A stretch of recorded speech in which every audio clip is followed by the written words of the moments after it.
I'm Mike Gottfried. I'm a teacher at Roxbury High School. Going back, I started at Penn State. I went 4 years at Penn State, came out and I got hired in Roxbury. So I graduated Roxbury High School, went to Penn State for 4 years, and then went back and started teaching. I was hired for earth science and physics, and then from there over the next 10 years, I guess the next 7 years, our district went to Denver. They went to the AFA conference and learned about this aviation program that we could bring to the school. And then they came back to myself and another teacher, Chris Blau, and said, we want the two of you to teach this aviation program. Now, at the time, I didn't know anything about planes besides the fact that I'd been on one, but they said, you're the guy, and I was like, okay. So I got my drone license that summer just to get an intro into aviation, and we were starting a drone program as well. So the idea is that we were bringing a program so that across the next 3 to 4 years, our students could learn what they need to get their pilot's or drone pilot's license.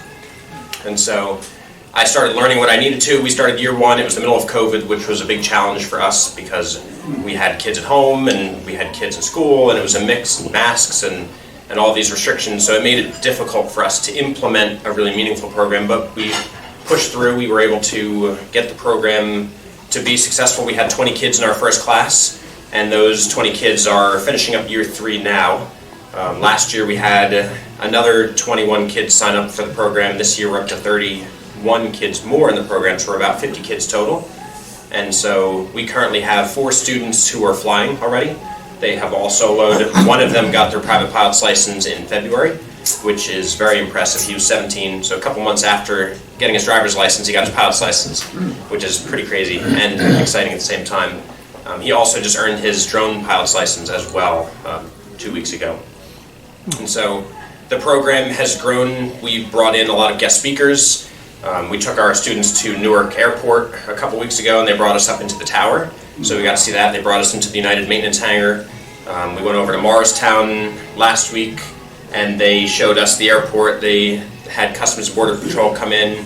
They brought in Warren County Community College and their drone program. They had a lot of people at the airport speak about what different careers in aviation are like, because that's a big piece of what we're trying to do, is push students to not only become pilots and drone pilots, but just get into the field of aviation, because there's a ton of stuff you can do beyond just being a pilot, where you can be involved in aviation and still kind of fulfilling that passion. This past year we also started an aviation club, and that's been really successful. We had 20 or 30 students come. We flew drones. Our district has purchased flight simulators for us, so we have 11 flight simulators with a yoke, throttle, and pedals, which provides some really great experience. And so the students in the class get that experience, and then in the club as well. And then we got in the club through Civil Air Patrol. I'm a member. Our district provided membership for us. We were able to get some of the RC planes, and so we flew those planes this year as well, although both of them that flew crashed, but that's right. It was a cool learning experience for our kids. What's an RC plane? Remote controlled. So it's the plane version of a drone. So, and I don't know if I mentioned it before, but I started my pilot's license working on that last May, and my hope is that on Tuesday, if all holds up, the examiner's available and the weather is good, that I'll be able to take my final test to become a private pilot. All battery-driven engines? For the plane, yeah. Yeah.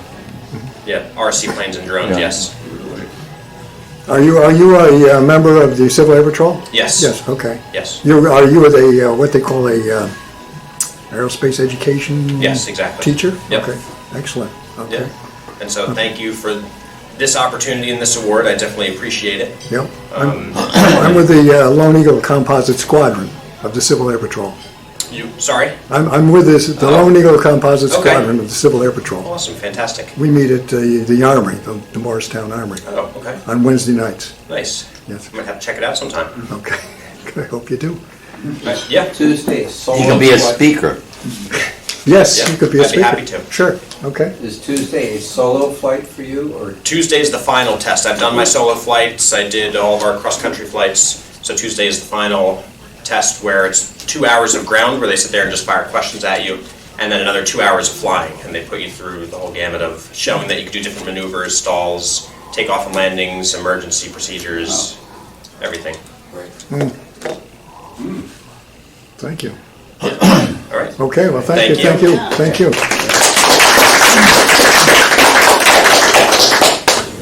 So So my name is Diana Muench. I am a K through 8 STEM teacher at Township School. This is my 6th year as a STEM teacher. To give you some background on how I got started in STEM, I originally was an elementary school teacher. In my previous district, I was asked to develop their STEM program and start the program there, so that's how I got involved in STEM. I wrote the curriculum for a K through 6 school in Union City School District where I was previously, and then 4 years ago I started in Township School and I was brought on as their STEM teacher. There was no STEM program at the time, so my job was to develop the curriculum and the program. We now have it in place where all of the elementary classes see me once a week for STEM, and the middle school classes see me twice a week, so all of our students have the opportunity to be exposed to our STEM curriculum.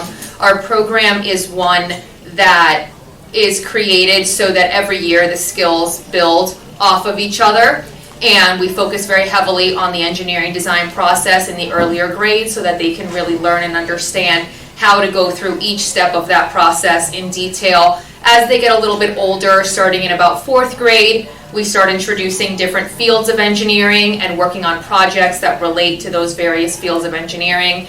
We talk about the engineering habits of mind, the areas of the design world, and how we can use the core technologies to help us throughout our projects. Some of the projects that we've done that have been very successful have been in 7th grade. I always do a rocketry project where the students have to design a bottle rocket. We get to use the 3D printers to design the nose cone, the laser engraver to design the fins, and then the students get to experiment with different levels of water pressure versus air pressure and how it affects their flight launch. We use an altimeter to determine how high their rockets go. So it's actually, that's one of my favorite projects. My 5th graders work on a year-long project, which they're just finishing up now. It's called Mars Makers Designing a Smart Colony. So their job is to basically design a colony that could be utilized and built on Mars. So they have to research all of the elements on Mars and the current efforts to colonize Mars, and then they go into building their colony and presenting their colony. So their presentation is coming up in about 2 weeks for their project. That's always one of my favorite projects because it gets the kids involved in what we call our fabrication lab. So in Harding we have a very impressive STEM lab. We've got our STEM lab for the elementary students and we've got our STEM lab for the middle school students. And we also have a fabrication lab which has 3D printers, a laser engraver, it has woodworking tools, and the students are able to use all of that equipment, and they actually start using that at the 5th grade level. And it's very impressive to see them by the end of 5th grade be able to use that type of equipment so effortlessly.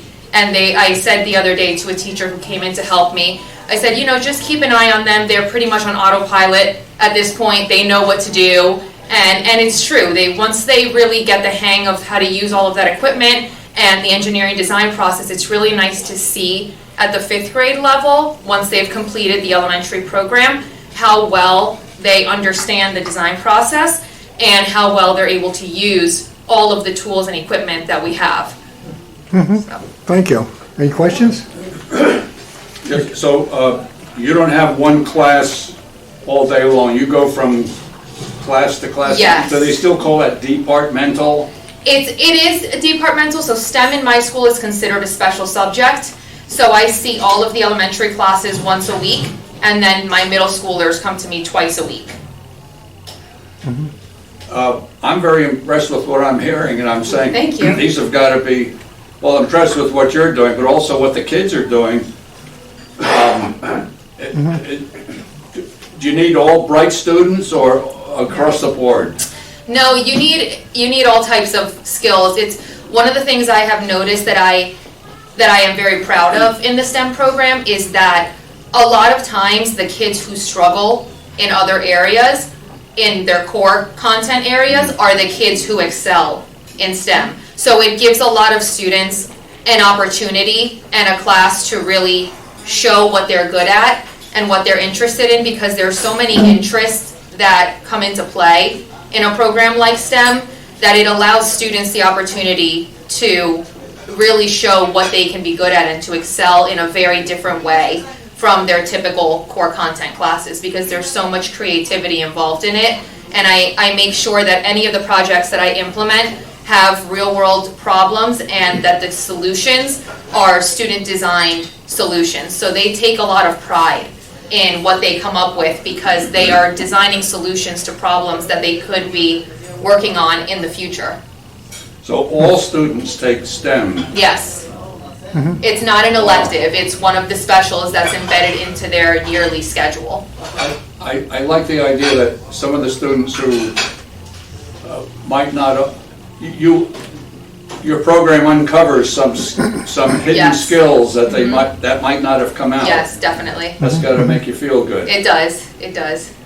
And the parents of those kids. Are you teaching coding? We are teaching coding. So the way that I created the curriculum, my school operates off of trimesters. So what I did was I made each grade level's curriculum. Each grade level has about 9 or 10 pages of curriculum that I wrote over the first year that I was in Harding.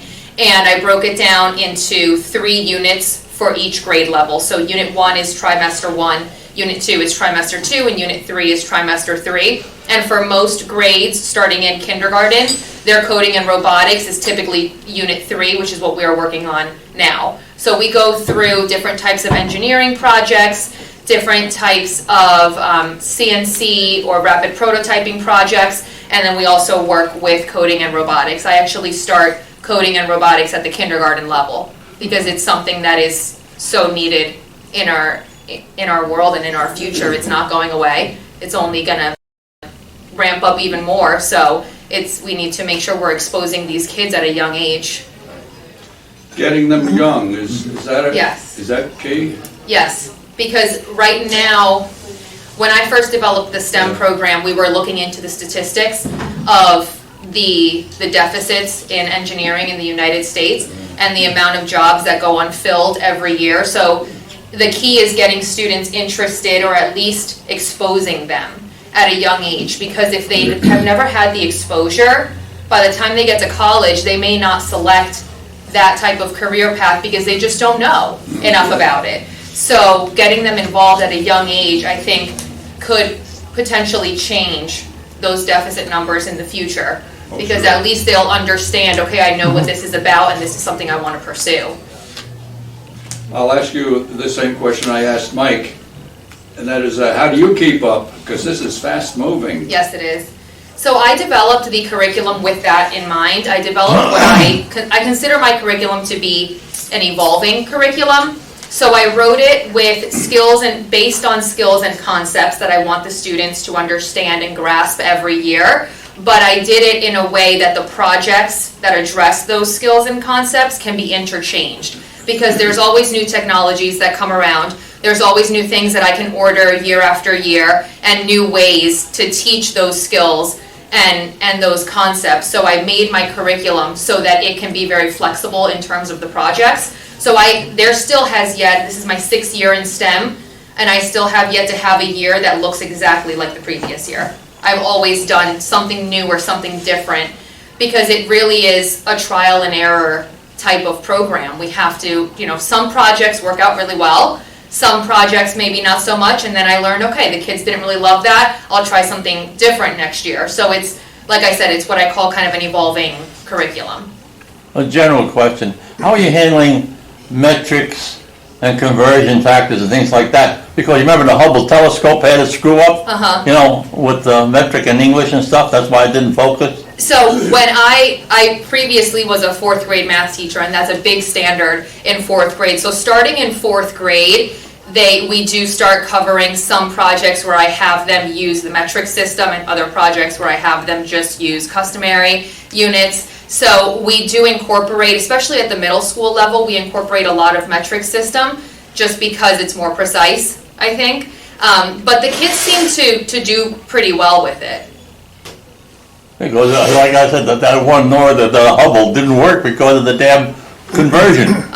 Yeah, the kids actually do a pretty nice job but I make sure that they stick with just one system rather than trying to interchange between projects. Are most of your parents generally supportive? Yes, Yes, we have a very, very supportive parental community and administrative community as well. Is there a standardization program within the, district, school district, or county, or state? What do you mean? On STEM. I mean, it's nice that you have the flexibility of creating programs, Yes. on your own, which is great. I was just wondering if there was any regulations or There are standardization. technology standards, the new technology standards that came out in 2020 also have design thinking standards embedded into them. So that's what we follow with the curriculum. I make sure that we are utilizing and embedding the technology standards and the design thinking standards, also along with the science and GSS standards into our program. Okay, excellent. Hard copy textbooks and stuff like that. Do you get to pick them or you don't use books anymore? We don't use books for STEM. There's no textbook for it. We don't Yeah, need because these. they're getting rid of libraries and stuff, that's crazy, but We use, Why is that? Because it's so fast-moving, or what? yes, and I'm not sure that, I have not come across STEM curriculum textbooks. I haven't seen that yet in my research. What I have noticed is that a lot of a lot of schools who have their own STEM program, like Harding, those teachers have to develop the program and the curriculum themselves. There aren't many fully comprehensive STEM curriculums out there that schools can adopt. Is Harding kind of unique in having a STEM, Yes. K through 8, Yes. and having a STEM program, like in New Jersey, what do you think, 1%, 10% of K through 8? I'm not sure percentage-wise, but I do know that it is not common to find a school that has its own STEM program separate from what the teachers do in their homeroom. So in most elementary schools, the teachers are doing STEM projects with their students to supplement their curriculum. But there's not that many schools that I believe that have their own individual STEM program with their own STEM teacher Where they that's pull it out. full-time. Right. Under one Right. person. Yes, correct. Maybe one of the two of you or both of you could write a book on they don't write books anymore. anymore. And then you keep making money by updating it every year. Okay, well, thank you very much. I have We have no more questions? Yes, comment. okay. As maybe some of you have gathered, I live in Harding, and my daughters, both my daughters who are now in the 50s, my 50-year-olds decade, they went to Harding, K through 8, and did great. And I was telling Diana, one of the reasons was why Harding's was so good. Some called it a private school. It still is called a private school. Is that at that time, the 1960s, there was a lot of Bell Labs residents in Harding, and they wanted great schools, and they got them. So good for that. But my It's last still a comment is, reputation. I did mention what I found out a couple of weeks ago. Harding's school teacher was going to get an award here, and I mentioned your name, and I had to stand back, and they just couldn't say enough nice things about you. Oh, thank you. Mrs. Muench. You're making her my- blush. Oh, everybody loves her. She's doing great. It was so pleasant to hear that, so I wanted Good. to. Thank you so much for Thank you. telling me Thank that. I you. appreciate it. My brother's kids, everyone went through Harding. They lived at Mount Campbell Lake. Oh, wow. He was a Bell Labs engineer. Wow, okay.